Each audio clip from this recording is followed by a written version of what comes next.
6 Minute English from the BBC. Hello, this is 6 Minute English from BBC Learning English. I'm Neil. And I'm Beth. Switch on the TV or read a newspaper and it's full of bad news about the environment. But climate change is damaging more than just the planet's health. It's affecting human health too.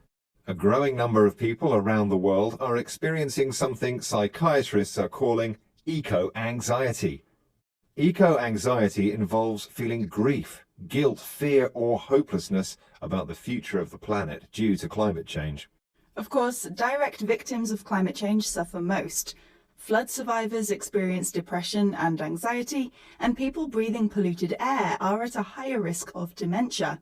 But according to the Institute of Psychiatrists, just reading about the state of the planet in the news is causing stress and anxiety. In this programme on eco-anxiety, we'll be learning some useful vocabulary related to this worrying topic, and hopefully be hearing some happier environmental news as well. I hope so, Neil. With so much bad news, it's sometimes hard to feel optimistic about the future. Well, here's a question about some good climate news for a change. In Australia, an animal thought to be extinct has been spotted for the first time in over 50 years. But what is the animal? Is it A, a shark, B, a lizard, or C, a parrot? I'll guess it's a shark. OK, Beth, I'll reveal the answer later. Unsurprisingly, many of those suffering from eco-anxiety are young people. When BBC Radio 4 programme Woman's Hour spoke with veteran environmentalist Judy Ling Wong, they asked her if she was worried for young people today. I have tremendous compassion for them because what a mess we have left the world in, our generation and the generation before. Well, of course, you know, the science is so advanced now. Very much in the past, the scientists said, yes, we think we perhaps have this modern. So now we have the exact science. So it is an absolutely different ballgame. We actually know what to do now. It is about getting on with it. And the young people are the furthest ahead in this. They can see the future as theirs, and they're impassioned to do something about it. Judy feels compassion, a strong feeling of sympathy for young people and the wish for them not to suffer. She blames older generations and uses the phrase "what a mess" to emphasize that the planet is in bad shape. You can use the phrase "what a something" to intensify the thing you're talking about. For example, if someone gives you a birthday present, you might say, "What a nice surprise." But Judy is optimistic.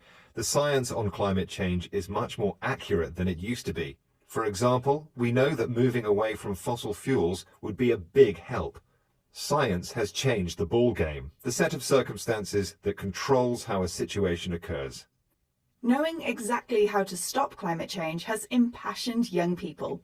They feel strongly motivated to take action. And as it turns out, taking action may be one of the most powerful antidotes to eco-anxiety.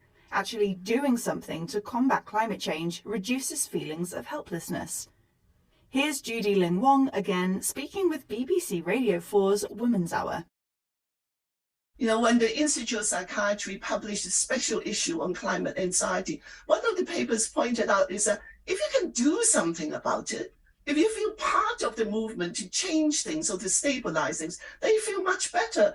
And also, you know, at the moment, the government is trying to reach net zero by 2050 and all that. And they're committed to creating 2 million new green jobs. Now, if young people and activists think about this, if you have a green job, you're actually dedicating your entire working life to building a green, sustainable future. And that has a huge effect on your psychology.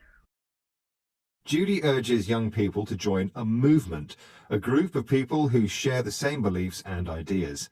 Being part of the solution, not the problem, helps reduce anxiety.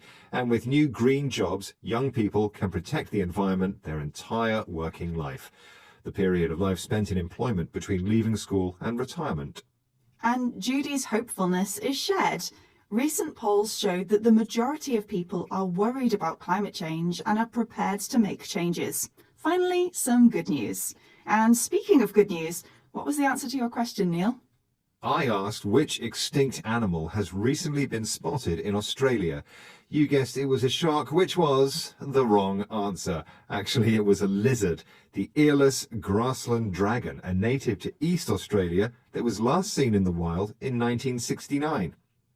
Okay, let's recap the vocabulary we've learned from this program on eco-anxiety, starting with compassion, a strong feeling of sympathy and the wish for people not to suffer.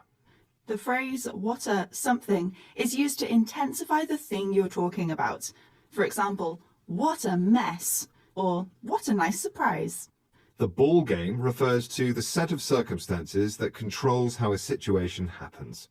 If you're impassioned, you're emotionally motivated to do something. A movement is a group of people with the same beliefs, ideas, and aims. And finally, your working life is the period of life spent in employment between leaving school and retirement. Once again, our 6 minutes are up. Join us again next time here on 6 Minute English. Goodbye for now. Bye.